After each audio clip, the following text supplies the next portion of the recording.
தலைவர் வந்து எந்த ஒரு கோட்பாடு கூடயும் அவரால் ஒத்து போக முடியல. அதனாலதான் இந்த அரசியல் வீழ்ச்சிக்குமே அந்த அரசியல்ல பாத்தீங்கன்னா ஒரு கோட்பாடு கூட போகும்போது மட்டும்தான் அவங்களால சில சீட்டுகளை வாங்கி சக்சஸ் பண்ண முடியுது. நம்ம தலைவர் தான் எதுக்குமே ஒத்து போக மாட்டாரு. இந்த விஷயம் வந்து தவறுன்னு தெரிஞ்சிச்சுன்னா தவறுன்னு சுட்டி காட்டுவது. இப்ப தேர்தல் நேரத்துல கரெக்டா பாத்தீங்கன்னா தேர்தல் நேரம் வருது, தலைவர் ஒரு அறிக்கை கொடுக்கிறாரு, நம்மளுடைய திருநெல்வேலியில நடக்கிற கொலைகளுக்கு காரணம் இந்த சமூகம் தான் சொல்றாரு. அப்ப உடனே படிக்காத இந்த சமூகங்கள் வந்து என்ன உடனே அதுல தலைவர்கள் ஒரு சில பேர் இருப்பாங்க படிக்காத அந்த தலைவர், அவங்களும் என்ன நினைக்கிறாங்க, எங்க சமூகத்துக்கு விரோதமா நினைச்சுட்டான், எங்க சமூகத்துக்கு விரோதமா தலைவர் வந்து பேசிட்டாரு, டாக்டர் பேசிட்டாரு, அதனால அவரை புறக்கணிக்கணும், அவர் எலெக்ஷன்ல புறக்கணி.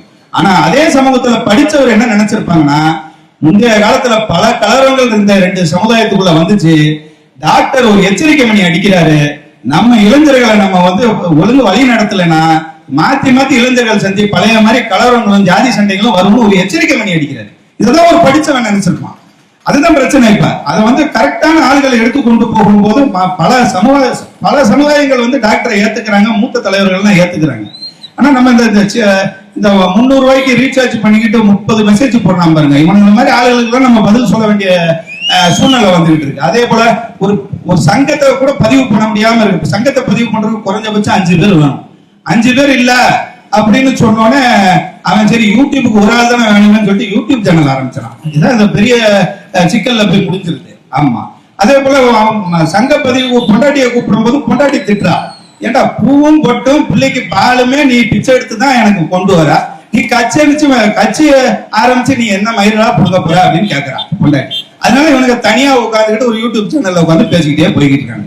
அதே போல டாக்டரை வந்து விமர்சிக்கிறாங்க. இந்த மாதிரி டாக்டர் வந்து எந்த சமுதாயத்துல பிறந்தாருன்னு ஒரு 4 பேருக்கு சந்தேகம் இருக்கு.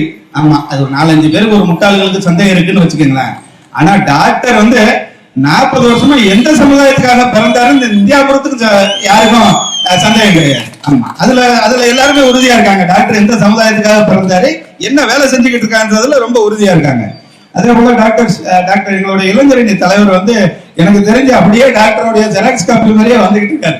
ஏன்னா இப்பயே பல விமர்சனத்துக்கு ஆளாயிட்டாரு. ஆமா, அதை நினைச்சு நாங்க சந்தோஷம் தான் படுறோம். நீங்க நல்லா விமர்சனம் பண்ணுங்க. எங்க தலைவர் வந்து நீங்க பாராட்டினாலும் ஒரே மாதிரி தான் இருப்பாரு இளைஞரணி தலைவர், நீங்க திட்டினாலும் ஒரே மாதிரி தான் இருப்பாரு. அவர் ரொம்ப ஸ்டேபிளான ஆளு. ஆமா, அவர் ஸ்டேபிள் மைண்டட் மனிதர். அவர் ஒரு விமர்சனம் பண்ணி விட்டாரு. ஒன்னு சொன்னாரு, என்ன தவறா ஒண்ணுமே சொல்லல. அவரை நாங்கள் மதிக்கக்கூடிய அண்ணன் பசுபதி பாண்டியன் வந்து இறப்புக்கு அப்புறம் நீங்க அவருடைய வழி தொண்டர்கள் ஏன் ஒற்றுமையா இல்லைன்னு மட்டும் தான் கேட்டாரு. பல பேர் ஏன் பல கட்சி ஆரம்பிச்சுக்கிட்டு இருக்கீங்கன்னு கேட்டாரு. ஒரு தவறா ஒண்ணும் கேட்கல, ஏன் ஒவ்வொரு ஆளும் ஒவ்வொரு கட்சி வச்சிருக்கீங்கன்னு. அதுக்கு உடனே பல பேர் பதில சொல்றாங்க, ஒரு போராளி இறந்தா அவருடைய சொட்டு ரத்தத்துல 100 போராளி உருவாங்க, 100 ரத்தம் செஞ்சுவாங்க, 100 தலைவர் உருவாங்க, உங்களுக்கு அப்படி ஆளுகள் இருக்காங்க அப்படின்னு கேட்கறாங்க. எங்களுடைய இளைஞரின் தலைவர் டாக்டர் ஷியாமுக்கு வந்து 100 அண்ணன் பசுபதி பாண்டியனுக்கு அப்புறம் வந்து 100 போராளி உருவானா அவருக்கு பிரச்சனையே கிடையாது, உருவானா பிரச்சனையே கிடையாது. 100 கோமாளிகள் உருவாகிட்டு இருக்காங்க பிரச்சனை. அதனால போராளிகளை நாங்க என்னைக்குமே கை கொடுக்கத்தான் செய்யணும். அவங்களுக்கு என்னைக்குமே நம்ம ஆதரவா தான் இருந்துகிட்டு இருக்கோம். பல போராளிகள் நம்ம கிட்ட தான் வந்துகிட்டு இருக்காங்க, தலைவரை நோக்கி தான் வந்துகிட்டு இருக்காங்க. ஆல்ரெடி அவங்க வந்து தலைவர் தான் ஒரே மாற்று வழி, அரசியல் பயணம் தான் ஒரே மாற்று வழின்னு பல போராளி இன்னும் எதிர்காலத்துல உங்களுக்கு நிறைய அதிர்ச்சி தரும் தகவல் தான் இருக்கு, கொஞ்சம் பொறுத்துருங்க. அதே போல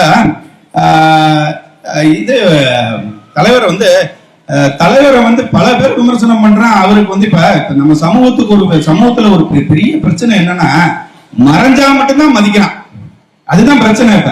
ஆனா நாங்க புதிய தமிழகத்துல இருக்கும் போதே ஒரு தலைவரை மதிப்போம். அதுதான் எங்களுக்கும் மிச்ச ஆளுகளுக்கும் உள்ள பிரச்சனை. அந்த தலைவருக்கு என்ன அங்கீகாரம் கொடுக்கணும்னு எங்களுக்கு தெரியும், அவர் என்ன சேவை செஞ்சிருக்கான்னு எங்களுக்கு தெரியும். ஆமா, டாக்டர் வந்து 6 முறை வந்து எதிரிகளால தாக்கப்பட்டு உயிர் தப்பியது வந்து அவர் வாழ்வதற்கு கிடையாது, நம்ம வாழ்வியலை மாத்துறதுக்கு தான். அதை தெரிஞ்சுக்கிட்டு செயல்படுங்க. புதிய தமிழமா நிற்போம், பட்டியல் வெளியேற்றத்துக்காக போராடுவோம். டாக்டரால மட்டும்தான் அதை செய்ய முடியும். எனக்கு வாய்ப்பு அளித்த அனைவருக்கும் நன்றி, வணக்கம்.